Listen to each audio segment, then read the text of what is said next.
सम्मान्य सभामुखज्यूको अनुमतिबाट म सम्मान्य प्रधानमन्त्रीज्यूलाई मेरा केही जिज्ञासाहरू राख्ने अनुमति चाहन्छु। प्रश्नहरू। सार्वजनिक खरिद नियमावली 64 को नियम 6(3) अन्तर्गत निर्माण स्थलको व्यवस्थापन नभई खरिद कार्य गर्न नहुने उल्लेख छ। राष्ट्रिय गौरवका आयोजनाहरू बुढी गण्डकी, सुनकोशी मरिन, काठमाडौँ तराई द्रुत मार्ग, खोकना खण्ड, निजगढ अन्तर्राष्ट्रिय विमानस्थल टाङ्गिया बस्ती, पूर्व पश्चिम रेलमार्गको जग्गा अधिग्रहण एवं घर टहरा हटाउने, क्षतिपूर्ति दिने साथै तामागढी सिमरौनगढ हुलाकी सडकको मुआवजा जनताले 4 वर्षदेखि पाउन सकेका छैनन्। यसै आबोमा बजेट विनियोजन छैन। साथै बहुचर्चित रेल सेवा सञ्चालन बारे सरकारको दृष्टिकोण के छ र यसै गरी संसदमा समेत आवाज उठेको सम्मान्य सभामुख महोदय, रुस युक्रेन युद्धमा रुसको पक्षबाट नेपाली युवाहरूको संलग्नताको विषयमा सो बारेमा पनि म सरकारको जिज्ञासा जवाब चाहन्छु। धन्यवाद।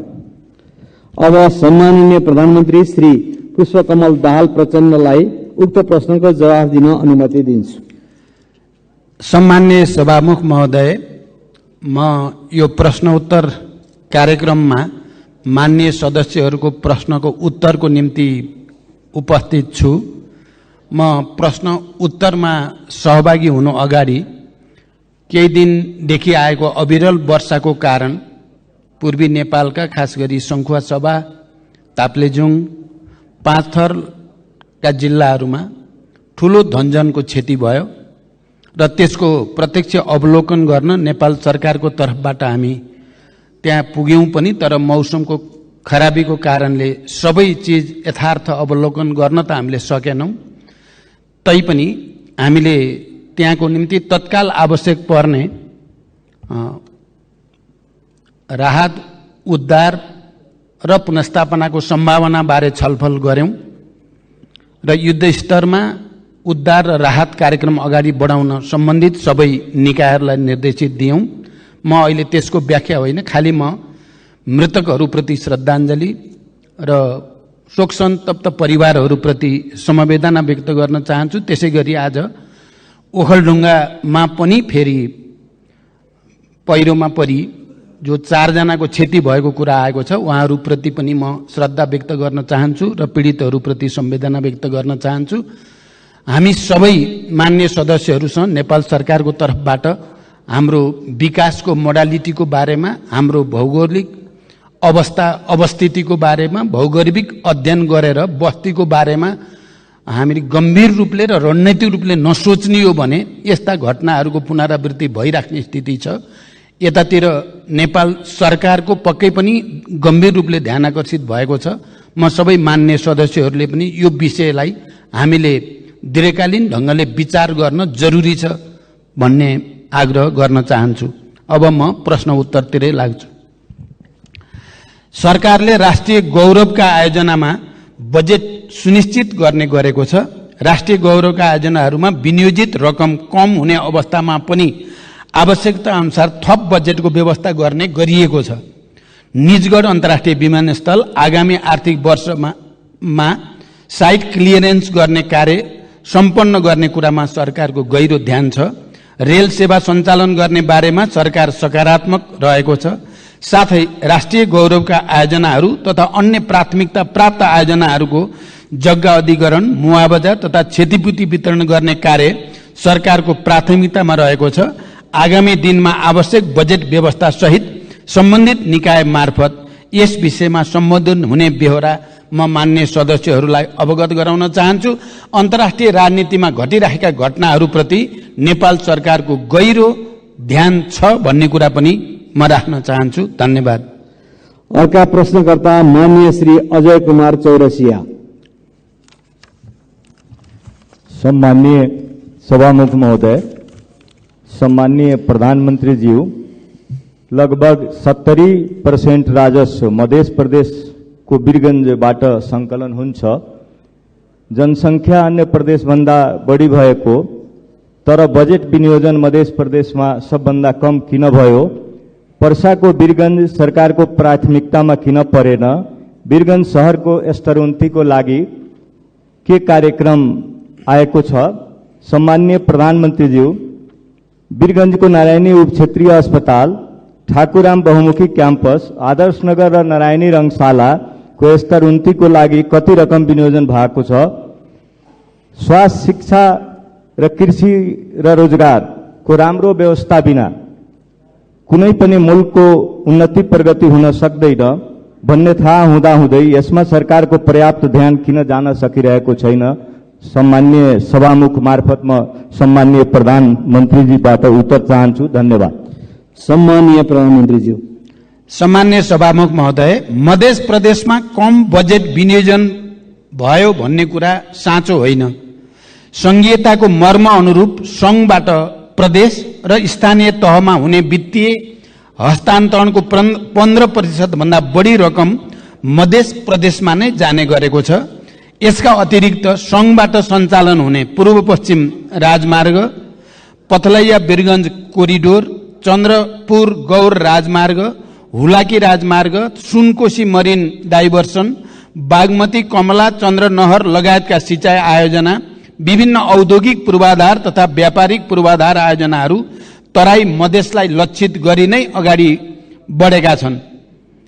तराई मधेस समृद्धि कार्यक्रम, मधेसलाई काठमाडौँसँग जोड्ने द्रुत मार्ग लगायतका ठूला परियोजनाहरू पनि मध्य प्रदेशमा नै पर्ने र तिनको समयबद्ध कार्यान्वयनका लागि यथेष्ट बजेट विनियोजन गरिएको छ। सञ्चालनमा रहेका आयोजनाहरूको कार्य प्रगति र आवश्यकताका आधारमा बजेट विनियोजन हुने भएकोले बजेटको अङ्कसँगै त्यसले पार्ने बृहत्तर प्रभावलाई समेत सकारात्मक रूपमा लिइदिन हुन म मान्य सदस्यहरूलाई विशेष आग्रह गर्न चाहन्छु। पर्साको वीरगञ्जको विकास सरकारको प्राथमिकतामा छ। नारायणी रङ्गशालामा आगामी वर्षका लागि 1,50,00,000 विनियोजन गरिएको छ। नारायणी अस्पतालको लागि रु 41,30,00,000 विनियोजन गरिएको छ। ठाकुरराम बहुमुखी क्याम्पसका लागि विश्वविद्यालय अनुदान आयोग मार्फत अनुदान जाने व्यवस्था मिलाइएको छ। सरकारले मानव जीवनसँग सम्बन्धित अत्यावश्यक विषयहरू स्वास्थ्य, शिक्षा, कृषि र रोजगारीलाई उच्च प्राथमिकतामा राखेको छ। सरकारले स्वास्थ्य पूर्वाधार निर्माण, मेसिन उपकरण खरिद र जनशक्तिका लागि आवश्यक पर्ने रकम विनियोजन गरेको छ। बजेटको आकार चालू वर्षको भन्दा सानो हुँदा पनि आगामी वर्षको बजेटमा शिक्षाको बजेट घटाइएको छैन। कृषि क्षेत्रका लागि उत्पादनमा आधारित अनुदान, रैथाने बाली प्रवर्धन, रासायनिक मलमा बजेट व्यवस्था लगायतका कार्यक्रमहरू रहेको जानकारी गराउन चाहन्छु। धन्यवाद। अर्का प्रश्नकर्ता मान्य सदस्य श्री अञ्जनी श्रेष्ठ।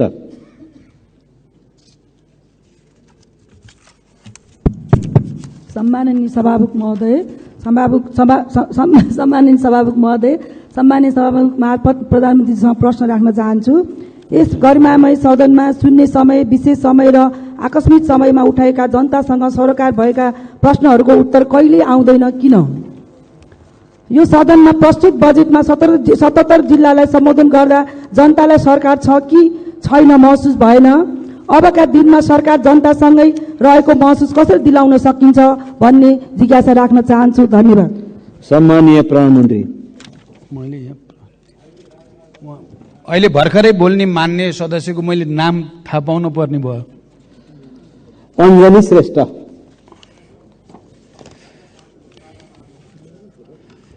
सम्मान्य सभामुख महोदय, सम्मानित सदनमा शून्य समय र विशेष समयमा मान्य सदस्यले उठाएका विभिन्न प्रश्नहरूमा सरकार संवेदनशील भई तिनको जवाफ नियमित रूपमा दिइ नै रहेको छ।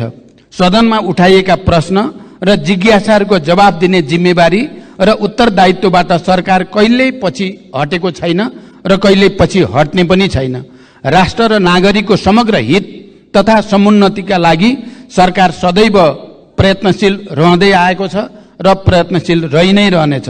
जनसरकारका विविध विषयलाई उचित सम्बोधन गर्दै तथा विकास निर्माण कार्यलाई गति दिँदै सरकार र नागरिक बीचको सम्बन्धलाई सुदृढ बनाउन सरकार दृढ संकल्पित रहेको जानकारी गराउँछु। धन्यवाद।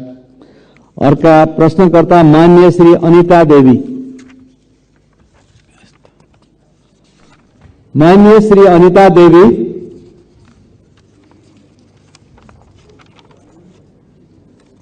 मान्य श्री अनिता देवी। यसपछि अर्का प्रश्नकर्ता मान्य श्री अनिशा नेपाली। सम्माननीय सभामुख महोदय, आज म सभामुख महोदय मार्फत प्रधानमन्त्रीज्यूलाई प्रश्न सोध्न चाहन्छु। सम्माननीय प्रधानमन्त्रीज्यूको हालै सम्पन्न भारत भ्रमणमा भारतले नेपालबाट 10,000 मेगावाट विद्युत खरिद गर्ने सहमति भएको जानकारी आयो। उक्त 10,000 मेगावाट कुन कुन आयोजनाबाट के कति परिमाण र कुन दरमा भारतले खरिद गर्न खोजेको हो? खरिद सम्झौता कहिलेबाट सुरु हुन्छ र कहिलेसम्मको लागि हो? नेपालकै लगानीको विदेशी कम्पनीले ठेक्कामा निर्माण गरेका योजनाको विद्युत खरिद हुन्छ हुँदैन? यस सम्बन्धमा के कस्तो कार्यविधि तयार हुँदैछ? यस्तो महत्त्वपूर्ण विषय सांसदको जानकारीको विषय हो कि होइन? धन्यवाद। सम्माननीय प्रधानमन्त्री। सम्मान्य सभामुख महोदय, भर्खरै मैले मित्र राष्ट्र भारतको भ्रमण गर्दा नेपालको जलविद्युत विकासका लागि लगानी भित्र्याउन र उत्पादित विद्युत निर्यात गर्ने सम्बन्धमा महत्त्वपूर्ण कार्यहरू भएका छन्। भारत सरकारले आगामी 10 वर्षमा नेपालबाट 10,000 मेगावाट जलविद्युत खरिद गर्ने प्रतिबद्धता भारतीय प्रधानमन्त्री श्री नरेन्द्र मोदीजीले व्यक्त गर्नुभएको कुरा अवगत भएकै छ। भारतसँगको दीर्घकालीन ऊर्जा व्यापार सम्झौतामा प्रारम्भिक हस्ताक्षर भ्रमणकै दौरानमा भइ पनि सकेको छ। सम्झौतामा अन्तिम हस्ताक्षर छिटै हुने विश्वास छ। देशमा हाल वर्षायाममा विद्युत उत्पादन क्षमता करिब 2800 मेगावाट रहेको छ भने अधिकतम खपत करिब 1900 मेगावाट पिक डिमान्ड रहेको अवस्था छ। आन्तरिक खपत भन्दा बढी भएको ऊर्जा खेर जान नदिने गरी छिमेकी भारतमा विद्युत निर्यात भइरहेको छ। यसबाट देशको व्यापार घाटा न्यूनीकरण गर्न समेत महत्त्वपूर्ण योगदान पुगिरहेको छ। देशभित्र नै अधिकतम आन्तरिक विद्युतीय ऊर्जा खपत वृद्धि गर्न सरकारले ऊर्जा खपत सम्बन्धी कार्ययोजना ल्याइसकेको छ र सो अनुसार काम अगाडि बढिरहेको कुरा पनि म यो सम्मानित सदनलाई जानकारी गराउन चाहन्छु। हाम्रो देशमा जलविद्युत उत्पादनको अत्यधिक सम्भावना रहेको र देशको समृद्धि हासिल गर्नका लागि एउटा महत्त्वपूर्ण स्रोतको रूपमा ऊर्जा व्यापार हुन सक्ने तथ्य निर्विवाद रूपमा रहेको छ। आन्तरिक खपत भन्दा बढी उत्पादन भएको विद्युतलाई निर्यात गरेर देशको आर्थिक विकासमा योगदान पुर्याउने लक्ष्य सरकारले लिएको छ र देशको आन्तरिक खपतलाई हेरेर अल्पकालीन, मध्यकालीन र दीर्घकालीन रूपमा खरिद सम्झौता गरिनेछ। हाल नेपाल सरकार एवं निजी क्षेत्रबाट निर्माणाधीन निर्माणको तयारीका अवस्थामा रहेका विद्युत आयोजनाहरूबाट उत्पादन हुने विद्युत मध्ये आन्तरिक खपत गरी बाँकी हुने विद्युत मात्र निर्यात गरिने नीति नेपाल सरकारको रहेको कुरा पनि म स्पष्ट गर्न चाहन्छु। आवश्यकता अनुसार निर्यात हुने परिमाणलाई मन्त्रालयका सचिव स्तरीय समितिले थपघट गर्न सक्ने व्यवस्था समेत रहेको छ। प्रचलित कानूनको परिधिभित्र रही विद्युत व्यापार हुनेछ। यस सम्बन्धी कार्यविधि ऊर्जा, जलस्रोत तथा सिंचाई मन्त्रालय र नेपाल विद्युत प्राधिकरणबाट तयार पार्ने काम अगाडि बढिरहेको जानकारी गराउँछु। धन्यवाद। अर्का प्रश्नकर्ता माननीय श्री अब्दुल खान।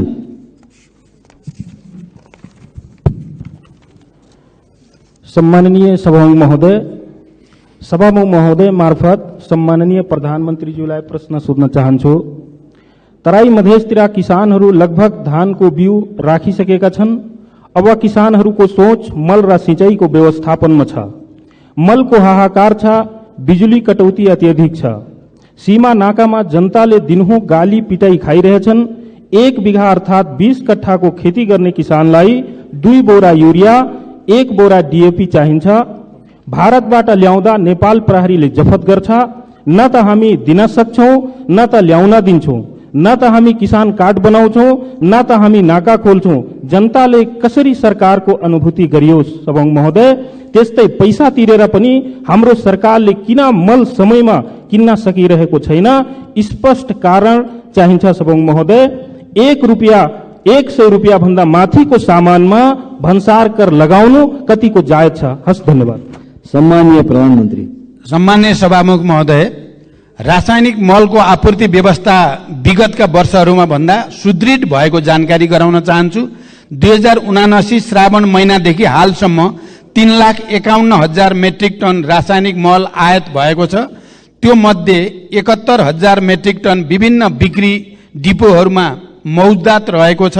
भारतको कलकत्ताबाट 45,000 मेट्रिक टन डिएपी यो महिनाभित्र नेपाल भित्रिने व्यवस्था गरिएको छ।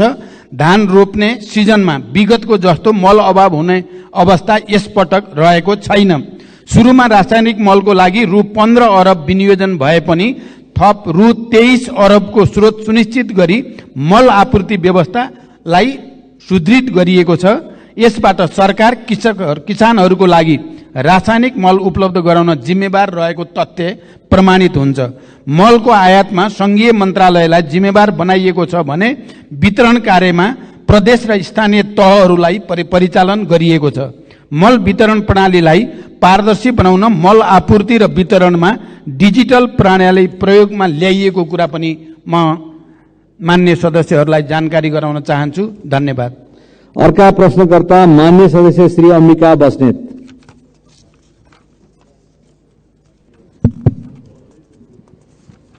सम्माननीय सभामुख महोदय मार्फत सम्माननीय प्रधानमन्त्रीज्यूसँग जिज्ञासा राख्न चाहन्छु। गोकर्णेश्वर नगरपालिका वडा नम्बर 1 शिवपुरी राष्ट्रिय निकुञ्जभित्र पर्दछ। त्यहाँ सर्वसाधारण नागरिकहरूको बसोबास पनि छ। त्यो बस्तीभन्दा बाहिर बस्ने नातागोता भाइ साथीभाइहरू आउँदाखेरि शुल्क तिरेर मात्र जानुपर्छ। त्यही क्षेत्रभित्र गोसाइँकुण्ड जाने बाटो पनि छ, हेलम्बु जाने पुरानो बाटो पनि छ। तर निकुञ्जलाई शुल्क नबुझाइ सहजै अभिलेखीकरण मात्र गरेर आवत जावत गर्न पाइँदैन। यसभन्दा पहिला शुल्क नलाग्ने भनी 2 चोटि क्याबिनेटले निर्णय गरिसकेको भए पनि कार्यान्वयन नभएको जानकारी गराउन चाहन्छु। त्यही राष्ट्रिय निकुञ्जभित्र पर्ने टोखा छहरे हुँदै नुवाकोट जाँदा अभिलेखीकरण मात्र गरेर निर्विवाद आवत जावत गर्न पाइन्छ। एउटै निकुञ्जभित्र त्यस्तो विभेदकारी नियम किन लागू भइरहेको छ? सम्माननीय प्रधानमन्त्रीज्यूसँग मेरो जिज्ञासा छ र साथै त्यस्तो विभेदकारी नीति हट्नुपर्छ भनी जोरदार माग पनि गर्न चाहन्छु। हस्, धन्यवाद। जय नेपाल। सम्माननीय सभामुख महोदय, फेरि मलाई नाम भन्दिन पर्ने भयो। यहाँ मेरो थोरै चाहिँ यो तलमाथि परे। अम्बिका बस्नेत, मान्य श्री अम्बिका बस्नेतको प्रश्न छ। अम्बिका बस्नेत।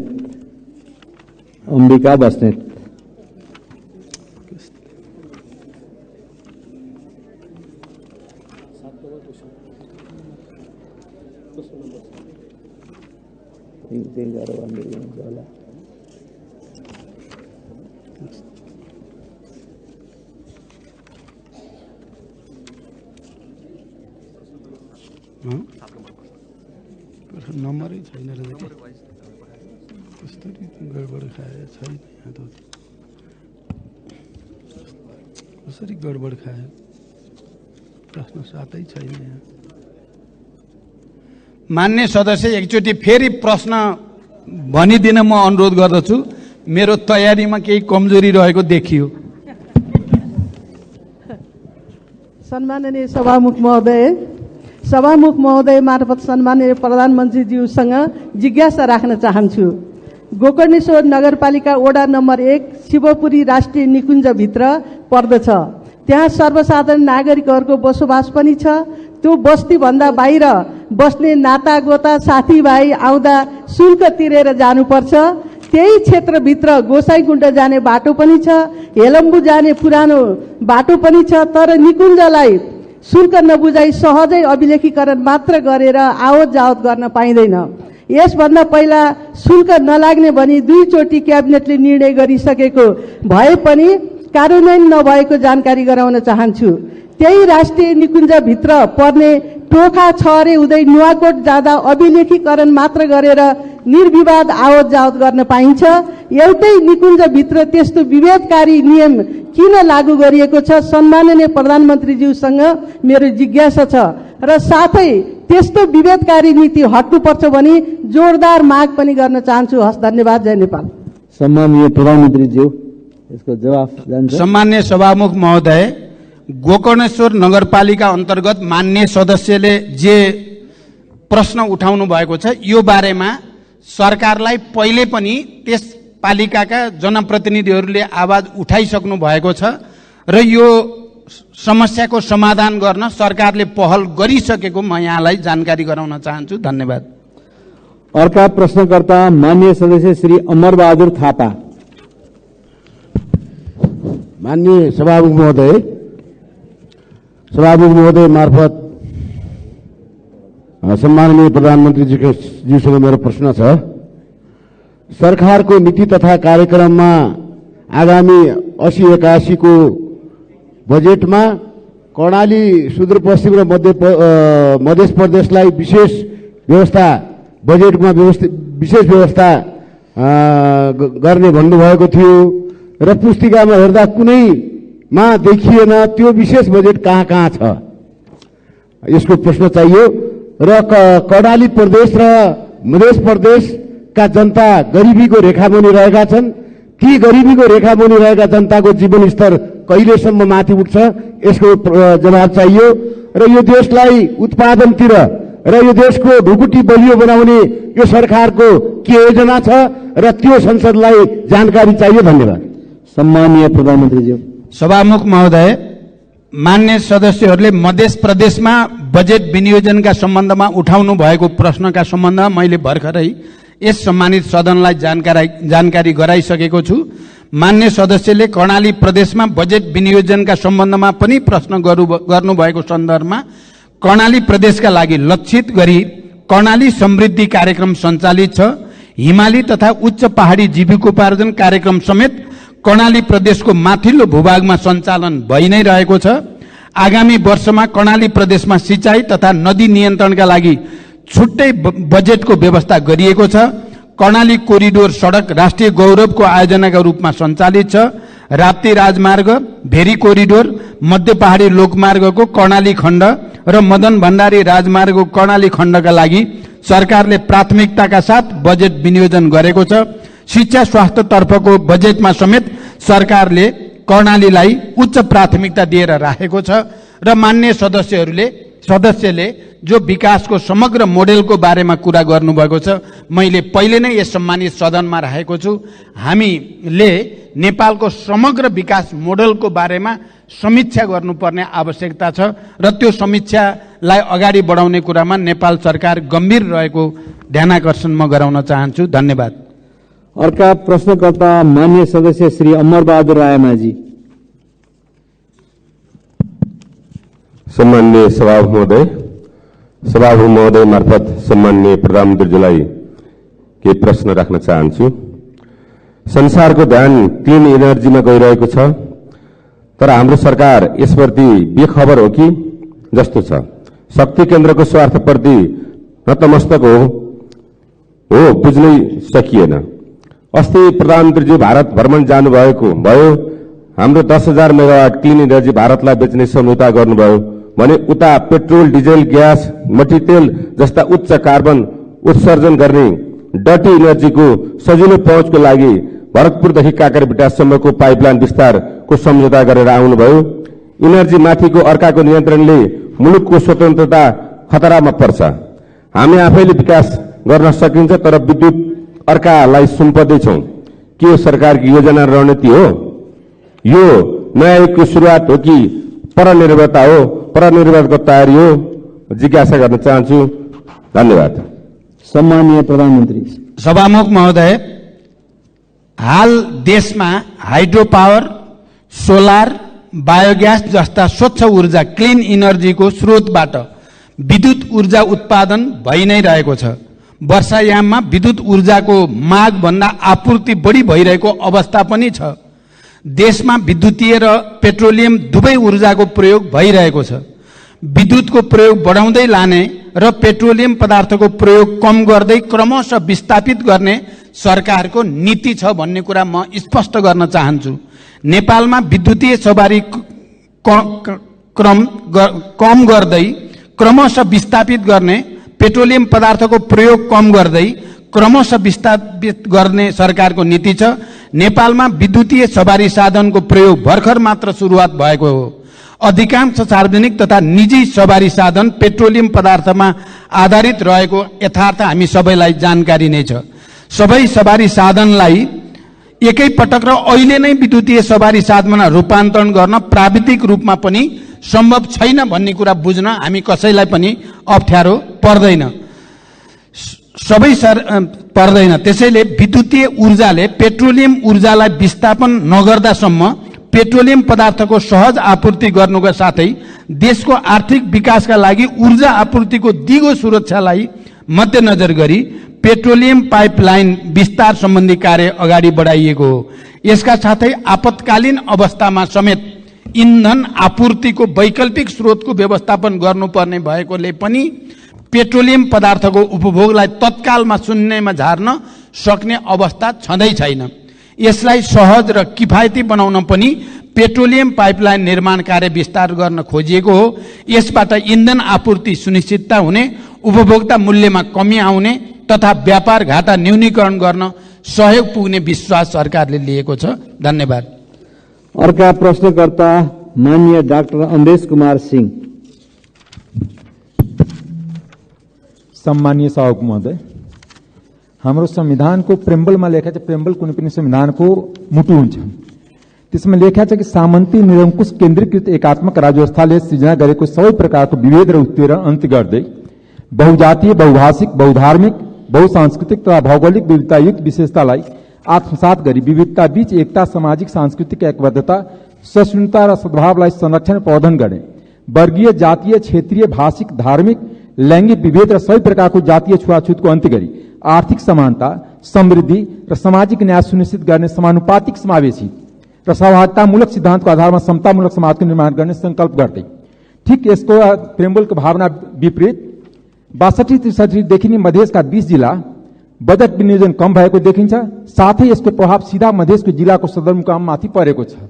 चाहे त्यो झापाको भतपुर होस्, चाहे सुनसरीको इनरवा होस्, चाहे सप्तरीको राजविराज होस्, चाहे सिराको मारर होस्, चाहे सर्लाहीको मलङ्गवा होस्, चाहे रौतहटको गौर होस्, यो सबै सदरमुकाममा देखिन्छ कि त्यहाँ बजेट विनियोजन नभएको कारणले त्यो सबैको उठीबास भइरहेछ। नयाँ नयाँ सहर हाइवेतिर बस्दै गइरहेछ। साथै यसको कारण के हो? दोस्रो कुरा, 72 को संविधानमा समावेशीको ग्यारेन्टी गरिन्छ, तर यता राज्यको सम्पूर्ण संरचना, सुरक्षा निकाय, प्रशासनिक निकाय, न्यायपालिका, कूटनीतिक क्षेत्र असमावेशी हुँदै गइरहेको छ। खास गरी प्रधानमन्त्री बनिसकेपछि कति सरकारले नियुक्ति गरेको छ र त्यो नियुक्तिमा कति दलित, जनजाति, मधेसीको प्रतिनिधित्व छ। त्यतिकै नै राज्यको संरचनाको शक्तिको बाँडफाँडमा पनि के लेखेको छ कि संघ, प्रदेश र स्थानीय तल नेपालको स्वतन्त्रता, सार्वभौमिकता, भौगोलिक अखण्डता, स्वाधीनता, राष्ट्रिय सर्वाङ्गीण विकास, बहुदलीय प्रतिस्पर्धात्मक, लोकतान्त्रिक, गणतन्त्रात्मक, संघीय शासन प्रणाली, मानव अधिकार तथा मौलिक हक, कानूनी राज्य शक्ति, पृथकीकरण, नियन्त्रण तथा सन्तुलन, बहुलता र समानतामा आधारित समतामूलक समाज, समावेशी प्रतिनिधित्व र पहिचानको संरक्षण गर्नेछ। यो दिशामा झन उल्टो गइरहेको हामीलाई आभास भइरहेछ। यसमा प्रधानमन्त्रीको जवाब चाहिन्छ। धन्यवाद। सम्मानीय प्रधानमन्त्री। सम्मानीय सभामुख महोदय, देशको समग्र विकासको निम्ति सरकारले लिएका नीतिगत प्राथमिकता र विभिन्न विशेष क्षेत्रको विकासका लागि गर्नुपर्ने लगानी आवश्यकताका आधारमा बजेट विनियोजन भएको कुरा मैले यस अगाडि पनि जानकारी गराइसकेको छु। मानव विकासका सूचकाङ्कमा पछि परेका कर्णाली प्रदेश, सुदूरपश्चिम प्रदेश र मध्य प्रदेशलाई विशेष प्राथमिकतामा राखी स्रोत साधनको न्यायपूर्ण विनियोजन गरिएको कुरा पनि म स्पष्ट गर्न चाहन्छु। राज्यको सम्पूर्ण संरचनालाई समावेशी बनाउँदै समावेशी लोकतन्त्रको सुदृढीकरणका लागि सरकार प्रयत्नशील पनि छ र प्रतिबद्ध पनि छ। सोही अनुसार विभिन्न नीतिगत, कानुनी र प्रक्रियागत सुधारहरूलाई निरन्तरता दिने कुरामा सरकार स्पष्ट रहेको जानकारी म मान्य सदस्यलाई गराउन चाहन्छु। धन्यवाद। अर्का प्रश्नकर्ता मान्य सदस्य श्री अमृतलाल राजवंशी। सम्मान्य सभामुख महोदय, सम्मान्य सभामुख मार्फत सम्मान्य प्रधानमन्त्रीज्यूलाई प्रश्न सोध्न चाहन्छु। सम्मान्य प्रधानमन्त्रीज्यू, दूधको गुणस्तर जाँच्ने, दूध सम्बन्धी उच्च स्तरीय अध्ययन, किसानसँग प्रत्यक्ष सरोकार भएको दूधको न्यूनतम समर्थन मूल्य तोक्ने जस्ता महत्त्वपूर्ण कामहरू राष्ट्रिय दुग्ध विकास बोर्ड सरकारले खारेज गर्नुपर्ने कारण के हो, जबकि 2 वर्षभित्र दूधको उत्पादनमा आत्मनिर्भर गर्ने सरकारको लक्ष्य हासिल गर्न यस बोर्डको मुख्य भूमिका रहन्छ। साथै मिति 2080 असार 7 गते माननीय कृषि तथा पशुपन्छी मन्त्री र सचिवज्यूसँग भएको छलफलमा उहाँहरूले दिएको जानकारी अनुसार केही तथ्याङ्कहरू परिवर्तन भएकोले सोही अनुसार प्रश्न सोध्न चाहन्छु। लम्पी स्किन रोगको महामारीले 21,000 भन्दा बढी गाई भैँसी मरिसकेका, 6,08,200 गाई भैँसीहरू यो रोगबाट संक्रमित भएका एवं 76 जिल्लामा यो रोग फैलेको अवस्था छ र यस विषयमा सरकारले के गरिरहेको छ स्पष्ट जानकारी होस्। धन्यवाद। सम्मानीय प्रधानमन्त्री। सम्मान्य सभामुख महोदय, राष्ट्रिय दुग्ध विकास बोर्डको कार्यक्षेत्र र मन्त्रालय एवं विभागबाट सम्पादन भइरहेको कार्य समानान्तर प्रकृतिको रहेको देखिएको हुँदा दोहोरोपन समेत देखिएको र यसलाई खारेज गरी यस सम्बन्धी नियामकीय र प्रवर्धनात्मक कार्य मन्त्रालय र विभागबाट सम्पादन हुने व्यवस्था मिलाइनेछ। हाल सार्वजनिक खर्चमा परेको चाप समेतलाई मध्यनजर गरी यो निर्णय लिइएको म जानकारी गराउन चाहन्छु। लम्पी स्किन रोग नेपालमा पहिलो पटक व्यापक रूपमा फैलिएको अवस्था रहेको छ। रोग लाग्न नदिन र लागेका पशुहरूलाई उपचारको लागि संघ, प्रदेश, स्थानीय तह र विभिन्न संस्थाहरूमा रहेका पशु सेवा प्राविधिक परिचालन गरिएको छ। संघबाट कृषि तथा पशुपन्छी विकास मन्त्रालयले सहसचिवको नेतृत्वमा प्रदेशमा 7 वटा टोली परिचालन गरिएको छ। स्थानीय तह र प्रदेशमा कार्यरत पशु सेवा प्राविधिकहरूलाई अनलाइन तालिमको व्यवस्था गरी क्षमता विकास गर्ने काम भइ नै राखेको छ। यो रोग नियन्त्रण र उपचारका लागि संघीय स्तरबाट चाँडै बजेटको व्यवस्था गरी स्थानीय तहमा पठाउने प्रक्रिया अगाडि बढेको पनि म जानकारी गराउन चाहन्छु। आगामी दिनहरूमा यस्ता संक्रामक रोग फैलिन नदिन क्वारेन्टाइन व्यवस्थापन, जनशक्ति व्यवस्थापन र औषधि उपचारलाई थप सुदृढ गरिनेछ। धन्यवाद। अर्का प्रश्नकर्ता मान्य सदस्य श्री अमृता देवी अग्रहरी।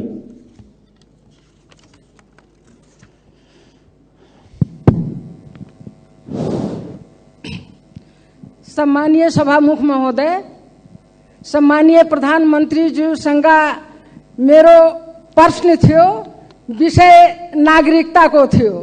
अब नागरिकता समस्या सर्वोच्चबाट चाहिँ अनुमोदन भइसकेको हुनाले मेरो प्रश्न चाहिँ छोटो भइसकेको छ।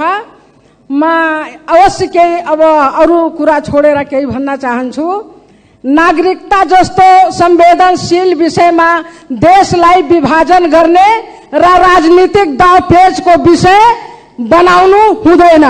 यहाँ बसेका जति हामी सांसदहरू थियौं सबै पक्षबाट जन्मसिद्ध नागरिकको सन्तानलाई नागरिकता मिल्नै पर्छ भन्ने सबै चाहिँ मान्यजीहरूबाट म सुन्दै आएको थिएँ। यहाँ नागरिकताको विरोधी मैले कसैलाई देखेन। हामीले जे देख्यो यहाँ सिस्टमको लागि कुरा उठेको थियो, किनभने विधिको शासनमा जबसम्म चाहिँ देश सिस्टममा चल्दैन तबसम्म देशको भविष्य हुँदैन। सिस्टमको विरोध मात्र गरिएको हामीले देख्यो। कसैको यो मान्यता चाहिँ यस्तो थिएन। तपाईको केही प्रश्न छ? मेरो प्रश्न यही नै हो। प्रश्न जानुहोस्।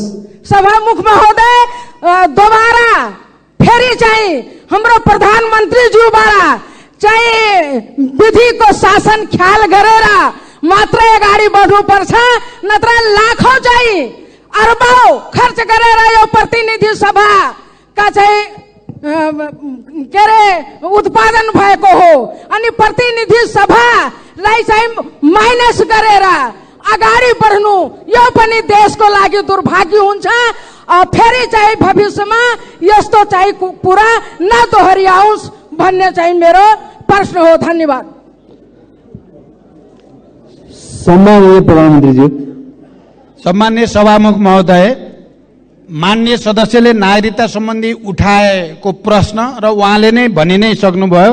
हिजो मात्रै सम्मानित अदालतबाट यो बारेमा फैसला आइसकेपछि उहाँले उठाउनु भएको प्रश्नको जवाब अदालत स्वयंले दिइसकेको हुनाले मैले दिइराख्नुपर्ने आवश्यकता भएन। मलाई जहाँसम्म लाग्छ तपाईले अहिले पनि नागरिकता जस्तो संवेदनशील विषयमा यो प्रतिनिधि सभा या हाम्रो राष्ट्रिय राजनीतिमा सहमतिबाट जानुपर्छ भन्नेमा मेरो पनि बुझाइ त्यस्तै नै छ र मैले के बुझेको छु भने अहिले प्रतिपक्षमा रहनुभएका दलका नेताहरू पनि हिजो सत्ता पक्षमा हुँदा अहिले हामीले जुन नागरिकताको जस्तो विधेयक अगाडि बढाएका हौं त्यसमा हाम्रो मूलभूत रूपमा म सहमति नै देख्छु। तैपनि नागरिकता जस्तो संवेदनशील विषयमा देश विभाजित नहोस्, संसद विभाजित नहोस् भन्ने कुरामा तपाईले गराउनु भएको ध्यानाकर्षण प्रति मैले ध्यानाकर्षण भएको जानकारी गराउँछु। धन्यवाद। अर्का प्रश्नकर्ता माननीय सदस्य श्री अर्जुन नरसिंह केसी।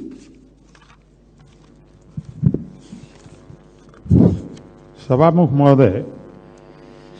महोदय मार्फत म प्रधानमन्त्रीलाई प्रश्न गर्न चाहन्छु। नेपाल कृषि प्रधान देश, हरेक वर्ष किसान जुन बेला खेतीको समय हुन्छ त्यो मल नपाएर ती किसानहरू हाहाकार पर छटपटिनुपर्ने स्थिति एकातिर छ। तर त्यही समयमा कालो बजारियामा जहाँ जति किन्न पाइन्छ त्यो कालो बजारिया नियन्त्रण छ, न मल चाहिँ आपूर्ति गर्न सक्ने स्थिति छ। भर्खरै प्रधानमन्त्रीले 3,50,000 मेट्रिक टनको कुरा गर्नुभयो। वर्षको झन्डै 5,40,000 मेट्रिक टन देशमा आवश्यकता छ।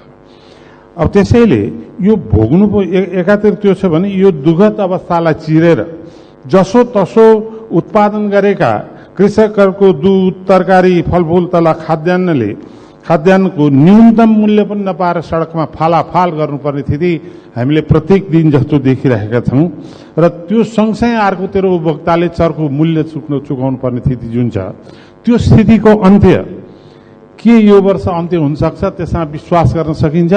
त्यसमा सरकार साँच्चै दृढ छ? धन्यवाद। सम्माननीय प्रधानमन्त्री। सम्माननीय सभामुख महोदय, कृषि उपजको बजार प्रणालीमा कृषकले न्यून मूल्य पाउने र उपभोक्ताले चर्को मूल्य तिर्नुपर्ने अवस्थाको अन्त्य गर्न प्रमुख खाद्यान्न बालीको सिजन पूर्व नै समर्थन मूल्य तोक्ने व्यवस्था नेपाल सरकारले गरेको छ। दूध उत्पादक कृषकहरूले पाउने न्यूनतम मूल्य तोकिएको छ भने उखु उत्पादक कृषकहरूलाई रु 70 प्रति क्विन्टलको हिसाबले अनुदान उपलब्ध गराउने व्यवस्था मिलाइएको छ। तरकारीको बजार प्रणालीमा देखिएका समस्या समाधान गर्न विकेन्द्रित प्रणाली अपनाई प्रदेश सरकार र स्थानीय सरकारलाई समेत जिम्मेवार बनाउने गरी कार्य अगाडि बढेको छ। आधुनिक कृषि बजार पूर्वाधारहरूको विकास तथा व्यवसायीहरूसँगको सहकार्यमा खरिद सुनिश्चितता गर्ने गरी कार्यक्रम सञ्चालित छन्। बजारको माग अनुसार नाशवान कृषि उपजको उत्पादन गर्न बजार सूचना प्रणाली स्थापना गरी कृषकहरूलाई सुसूचित गर्ने कार्यक्रम बनाइएको छ। बढी उत्पादन भएको कृषि उत्पादन कोल्ड स्टोरमा राख्न सक्ने गरी पूर्वाधार विकासको कार्य अगाडि बढिरहेको छ। सरकारले केही कृषि उपजको न्यूनतम समर्थन मूल्य तोकिसकेको छ भने मान्य सदस्यहरूको सुझाव अनुसार सम्भव भएसम्म अन्य उपजको पनि न्यूनतम समर्थन मूल्य तोक्दै जाने सरकारको नीति रहेको जानकारी गराउन चाहन्छु। धन्यवाद। अर्का प्रश्नकर्ता मान्य सदस्य श्री अशोक कुमार चौधरी। सम्माननीय प्रधानमन्त्रीज्यू, मेरो नाम नोट गर्नुहोला। मेरो नाम अशोक कुमार चौधरी, फेरि भुल्नुहोला। सम्माननीय सभामुख महोदय, म सभामुख मार्फत प्रधानमन्त्रीज्यूलाई केही प्रश्न गर्न चाहन्छु। सम्माननीय प्रधानमन्त्रीज्यूले स्वयं 2080 जेठ 22 को सम्मानित सदनको बैठकमा सीमा सुरक्षा समस्या हल गर्दै लाने बताउनुभयो। तर भारततर्फ 4262 स्थानमा सीमा स्तम्भ मर्मत गर्नुपर्ने, 1533 सीमा स्तम्भ हराएको र चीनसँग 2वटा सीमा स्तम्भ निर्माण गर्नुपर्ने महालेखाको प्रतिवेदन 2079 मा छ। सभामुख महोदय, राष्ट्रिय अखण्डता, स्वाधीनता, राष्ट्रियतासँग जोडिएको सीमा रक्षा, निर्माण र मर्मतका लागि यो सरकारबाट आवश्यक बजेटको विनियोजन नहुनु सरकारको लाचारी र लम्पसारवादको प्रकाष्ठ हो। के सरकार स्वयं राष्ट्रियता कमजोर बनाउन लागेको हो? होइन भने राष्ट्रिय हितको रक्षा गर्न सरकारलाई के कुराले रोकेको छ? म सम्माननीय सभामुख मार्फत सम्माननीय प्रधानमन्त्रीज्यूलाई यसको उत्तर चाहन्छु। धन्यवाद। सम्माननीय प्रधानमन्त्री। सम्माननीय सभामुख महोदय, नेपालको सार्वभौम सत्ता, राष्ट्रिय स्वतन्त्रता, भौगोलिक अखण्डता, सीमानाको सुरक्षा, राष्ट्रिय एकता लगायत राष्ट्रिय हितको रक्षाको लागि सरकार संवेदनशील र निरन्तर प्रयत्नशील रहेको जानकारी म गराउन चाहन्छु। यसै सन्दर्भमा अन्तर्राष्ट्रिय सीमा सुरक्षालाई थप सबल, सुदृढ र प्रभावकारी बनाउन सीमा स्तम्भहरूको नियमित मर्मत सम्भार गर्दै जाने र बोर्डर आउटपोस्टहरूको सुदृढीकरण र थप स्थानमा आउटपोस्ट निर्माण गर्दै लैजाने विषय सरकारको उच्च प्राथमिकतामा रहेको छ र सोही बमोजिम स्रोत साधन र जनशक्तिको व्यवस्था पनि गरिएको छ। हालसम्म स्थापना भएका 250 बोर्डर आउटपोस्टहरू मध्ये 128 वटाको भौतिक संरचना निर्माण भएको र चालू आर्थिक वर्ष 79-80 सम्ममा थप 10 बोर्डर आउटपोस्टहरू निर्माण सम्पन्न हुनेछन् र यो विषयमा सरकार गम्भीर रहेको छ र यसमा राष्ट्रिय एकता, हाम्रो पहिले नै बोर्डरको विषयमा नेपालको राष्ट्रिय स्वतन्त्रताको विषय, सार्वभौम सत्ताको विषय, भौगोलिक अखण्डताको विषय र सिमानाको सुरक्षाको विषयमा एउटा बृहत्तर राष्ट्रिय एकता नेपालमा भएको कुरा सम्मानित सदनमा नै धेरैचोटि प्रमाणित भएको तथ्य म स्पष्ट गर्न चाहन्छु। धन्यवाद। मान्य सदस्यहरू, आजको लागि निर्माण गरिएको प्रधानमन्त्रीसँग प्रत्यक्ष प्रश्नोत्तर सम्बन्धी कार्यक्रम यही समाप्त हुन्छ।